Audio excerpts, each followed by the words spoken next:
So our story focuses on the great-granddaughter of a World War II soldier, and she's really interested in learning about her grandfather's past in the war. Sorry, I thought you switched slides there.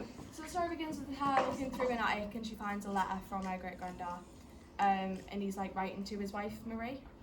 We decided to be called Marie because we think it's kind of like an older name.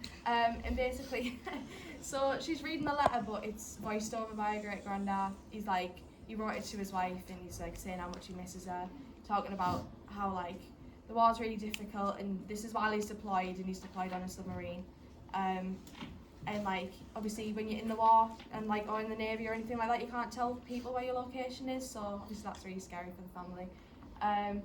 So she's really intrigued about it and she decides she's going to go to a museum, so we would have part of our film to be in the museum, along with our submarine set. And then so she goes to learn more about the difficulties of the war. This inspires flashbacks of her grandfather with his wife, and we do part of that in the submarine, and we thought part of that could be at other locations, maybe the beach or something like that, showing the difficulties of war and showing his memories with his wife before he got deployed. You've skipped a slide. Yes, thank you. So our film will end with the granddaughter writing a letter to her great-grandfather saying, she's loved how much she's learnt about it. Obviously he's not alive, but she's, interested in writing a letter about what she's learnt about it. That's pretty much it for the plot.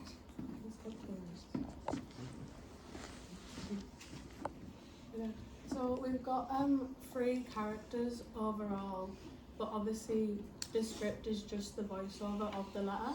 So the start will be the granddaughter when she first finds it and she starts reading it, and then it'll go into the granddad's voice while she's looking around.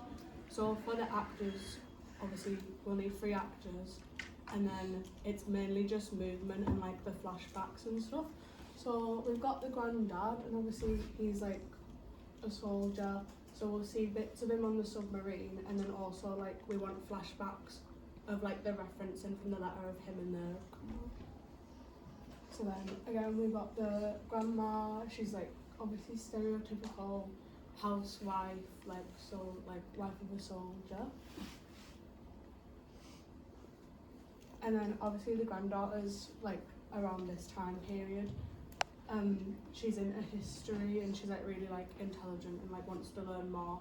So obviously we want that aesthetic for her. Right, so that brings us on to 3D. Yeah. So we had a few requirements that we got from the brief and from our group. That being that obviously it needs to be a submarine too, it needs to be historically accurate, needs to fit on what we have been given for the set. And then from our group, we got that they wanted it to be in bunks. We want to use green screen, and then we need a place to hang the costume. We're going to start on the historically accurate from first with Adam.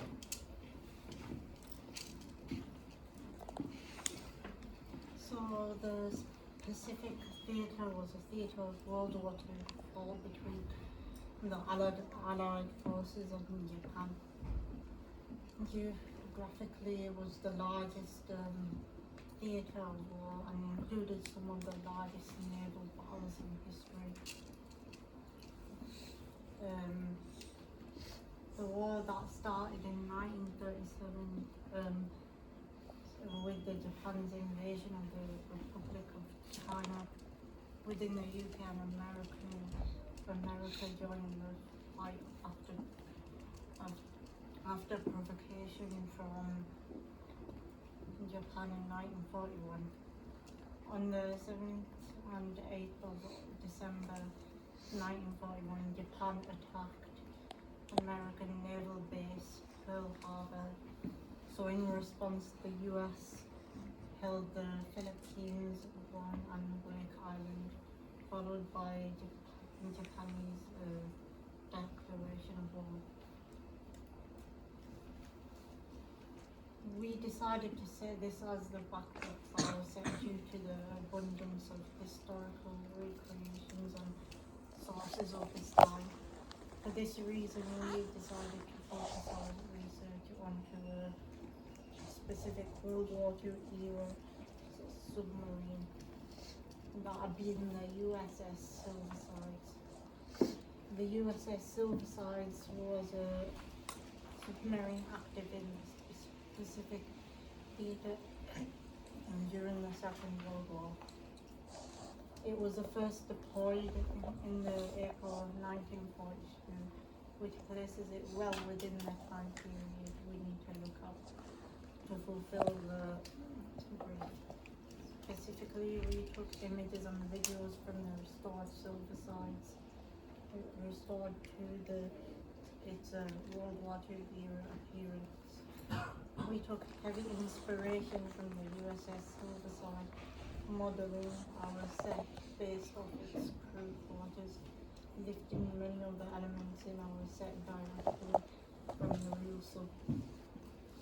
So here you can see the a bit of a timeline of the SketchUp model that I made. This isn't, I know it says final model there, but this isn't our final idea. There's a few things I want to change.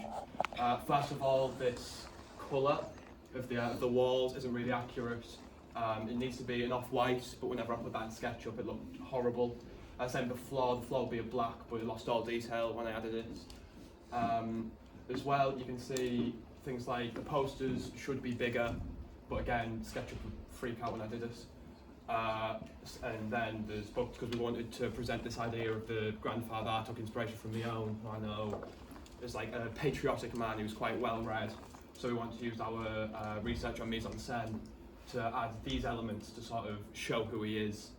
We also have there, you can see our use of green screen, where we wanted to sort of, because initially it looks like it could just be someone's cupboard, like boiler cupboard, so we wanted that green screen there, which could be a porthole or a radar, depends what the film wants to do with this. And then you can see where we've had the piping, where we couldn't actually put the costume in there, but we have the hanger where it will be. Also, if I can grab my notebook quickly.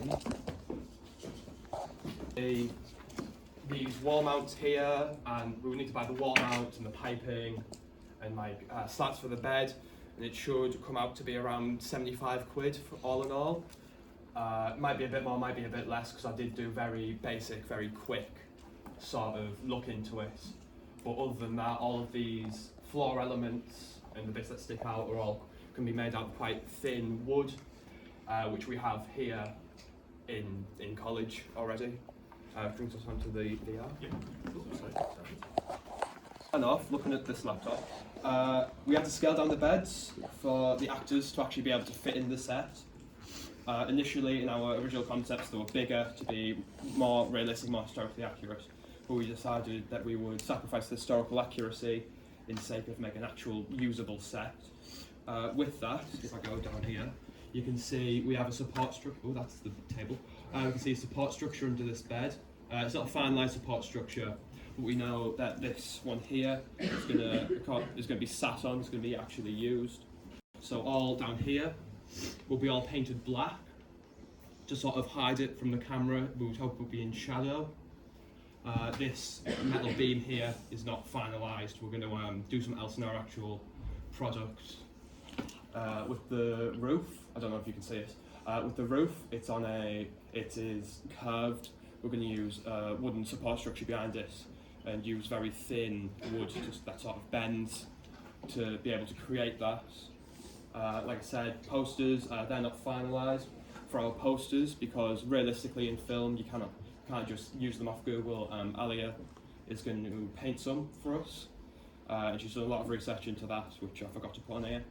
The books, where I have some just in my brand's out, some books from the time period that we were just going to whack in here.